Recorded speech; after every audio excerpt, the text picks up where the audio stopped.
কলকাতা পুলিশের কনস্টেবল সংগ্রাম কবে হয়েছে 29/3/2024 মানে 1 বছর মার্চ মাসে মানে 1 বছর হয়ে গেল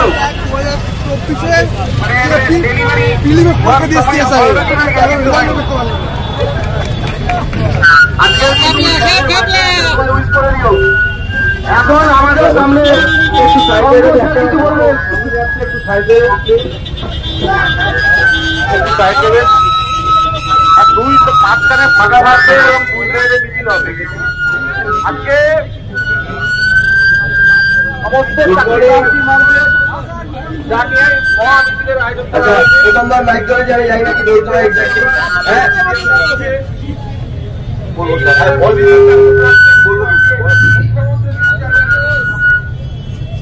স্যার আমাদের সবসময় সাপোর্ট করেন, সমস্ত স্যাররাই সাপোর্ট করেন। আগ্রা থেকে প্রসেনজিৎ স্যার চলে এসেছেন, সেই কিন্তু পুরুলিয়া থেকে অনেক বাধা ছিল তারপরেও এসছে এবং আজকের এখানে যারা এসছো প্রত্যেককেই সংগ্রামী অভিনন্দন জানাই। এই দায়িত্বটা প্রত্যেকের নিজের, কিন্তু আমরা কেউ আসছি না। 11 লক্ষ ছেলে মেয়ে ফর্ম ফিল আপ করেছি ধরে মানে মোটামুটি 1000 জন হবে না আজকের।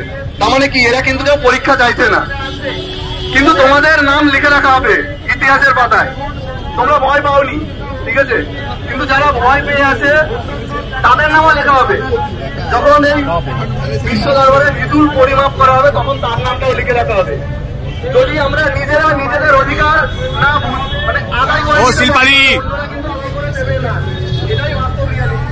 নিজের অধিকার নিজেকে এগিয়ে নিতে হবে। একটা সময় ছিল পরীক্ষার জন্য শুধুমাত্র বাড়িতে থেকে প্রিপারেশন করতে হয়, কিন্তু এখন সময় বদলেছে, ছবিটা পুরোপুরি